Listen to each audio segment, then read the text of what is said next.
People are overwhelmed with information, yet most communication is unnecessarily long, unclear, and ineffective. That's just a little bit from Smart Brevity from a handful of guys that put this together, Mike Allen, Roy Schwartz, and Jim VandeHei. Just a great look at how to make your communications more effective in anything you do. So they start the book kind of talking about they call it the fog of words, all the problems we have.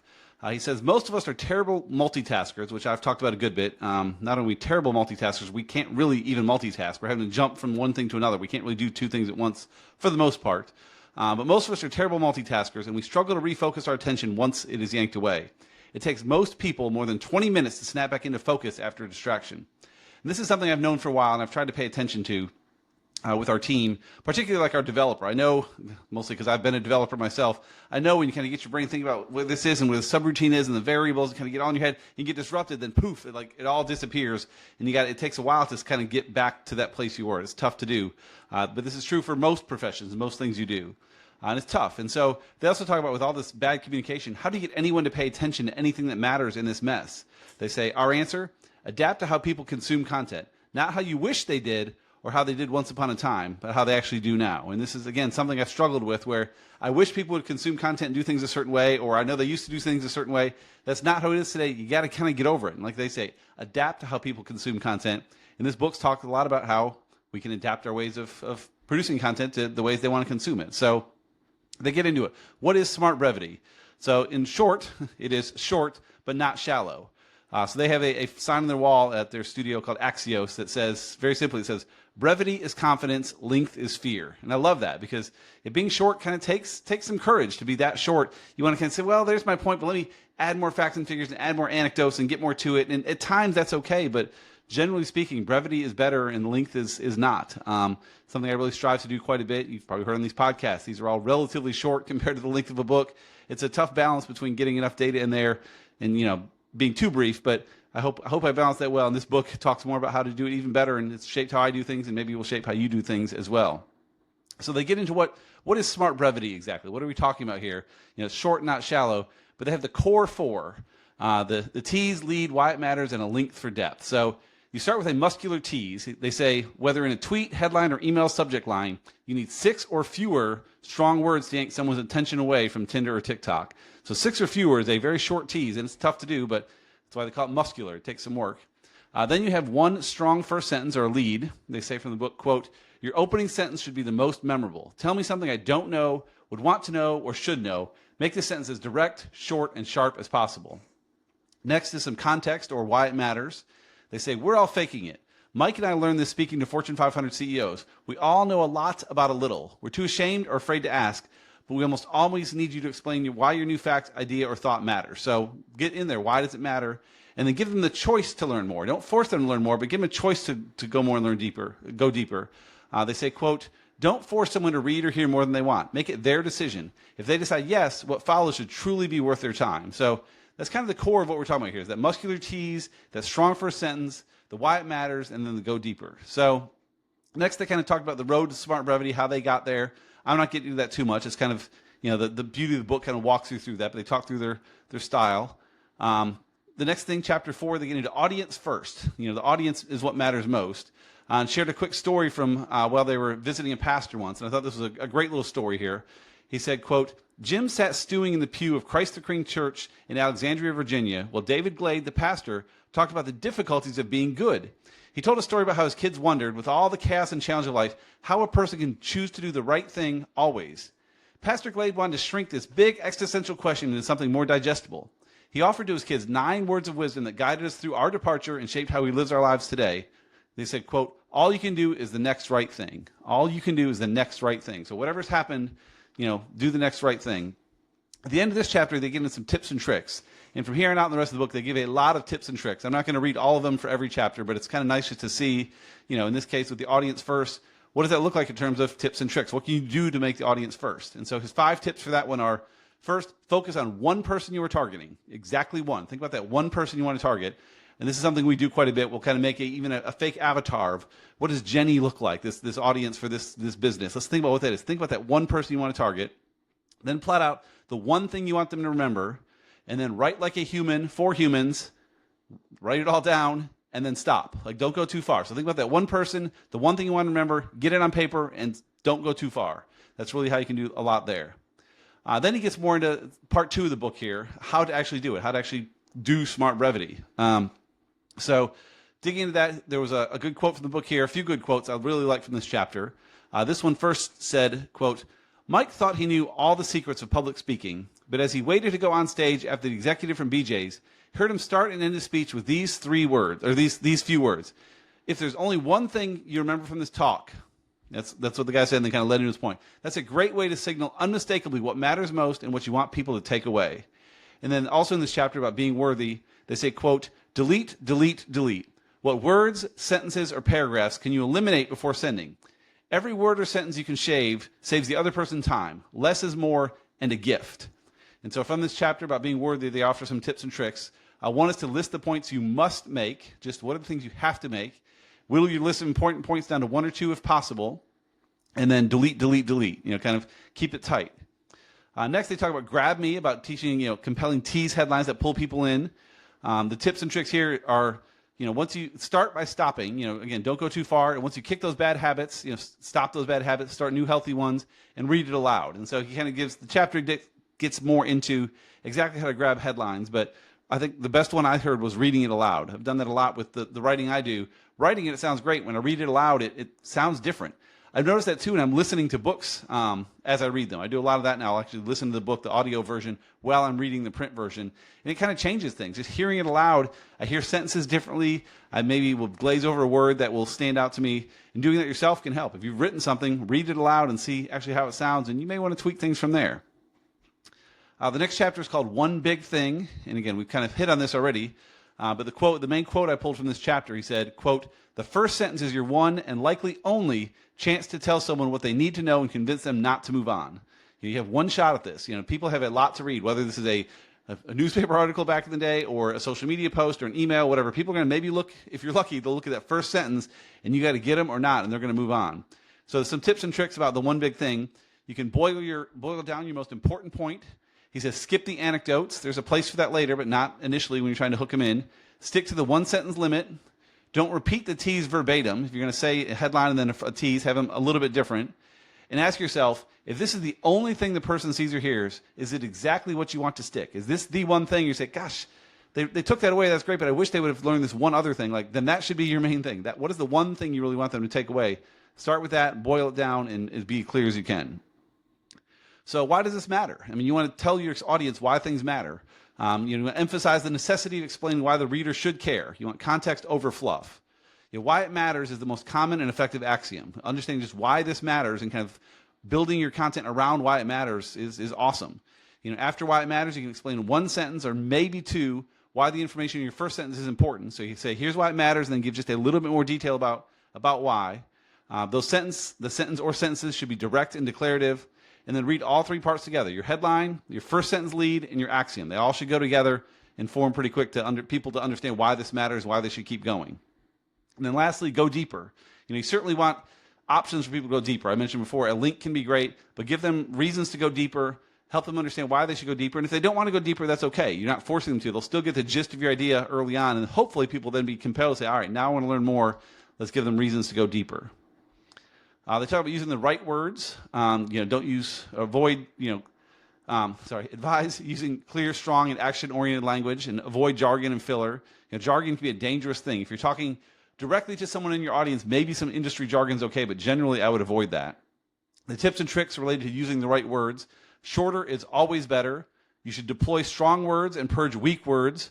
Avoid foggy words. Use active verbs. You want people to put themselves in whatever you're saying, so active verbs are better. Use strong phrases, and then check yourself and make sure you're doing things properly with all that. The jargon and filler is a big one I see that is tough to avoid sometimes, but can make a huge difference.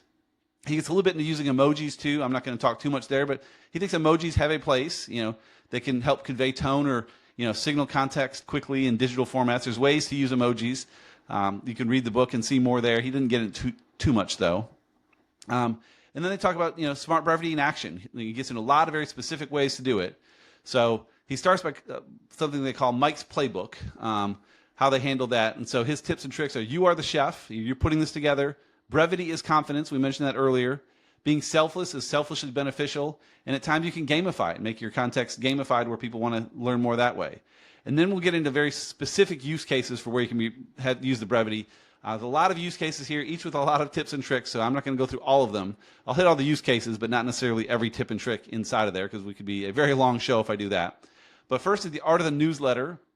The newsletters can be fantastic, and so he talks about coming up with a 1 or 2 word name for the newsletter so people know what to expect when they see that name come back. Don't waste time. Don't be messy. Number your items and gut check the total length. Brevity always.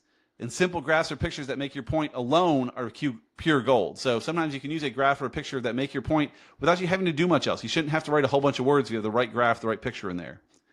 He talks about being heard at work. I thought this was an interesting idea. I may try at some point. He says, quote, if you manage people, send weekly updates in smart, concise newsletters. Encourage your direct reports to do the same. He says a Sunday or early Monday mailing works best to align people for the coming week. And the data you show should send updates in the morning to maximize open rates. So people, the data should show that when you send it in the morning, it opens, maximized open rates. So people should appreciate what you're sending, and it can be great if you send that. And again, if you keep it concise and informative, people read it. If it's kind of long-winded, it's going to waste their time. That's very different. Everything should be brief. He says, the tips and tricks for being heard at work. He says the very first one is your messages, memos, or email. Write essential updates in smart brevity. Again, use this smart brevity stuff for that.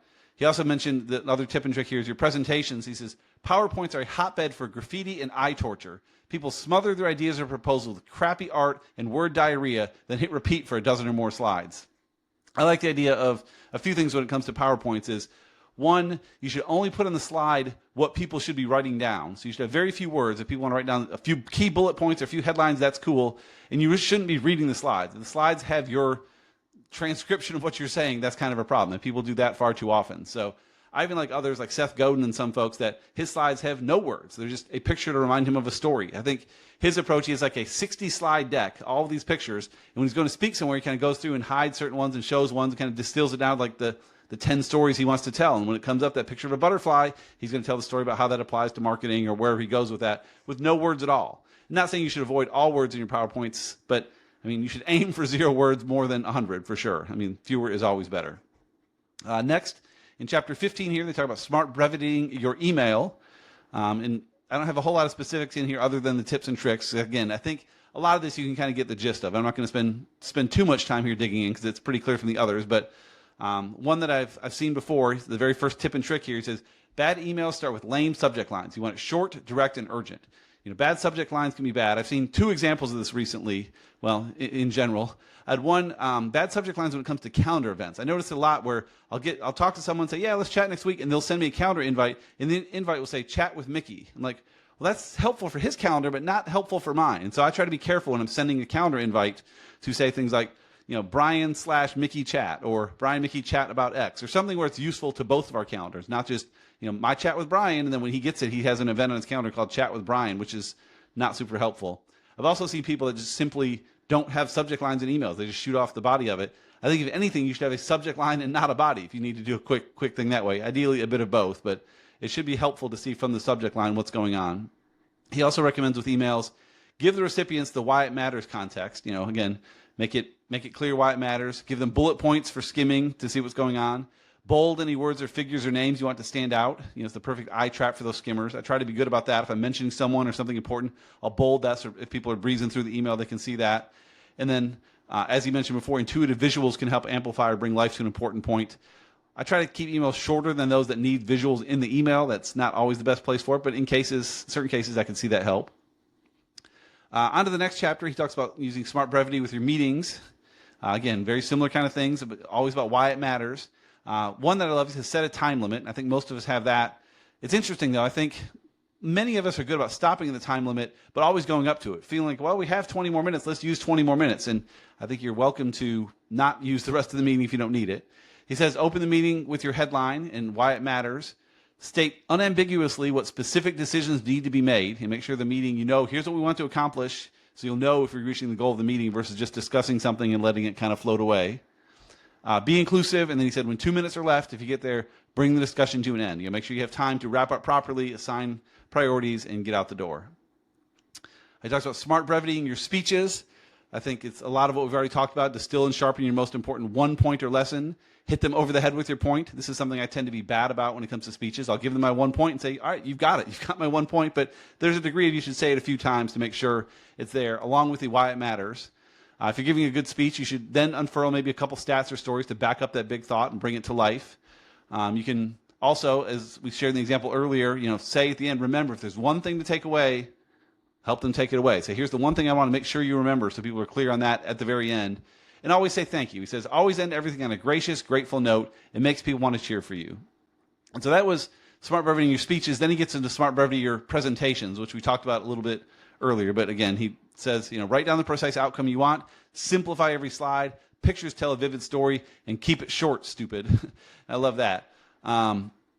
He said, he quoted this here. He said, quote, from the Harvard Business Review, says a partner in McKinsey, they tell new hires to use this rule of thumb. For every 20 slides you want to put in your deck, use 2. So when you're kind of mapping out how many slides you want, and you have your 40 slides, like, cool, you have 40 slides, that should be 4 slides.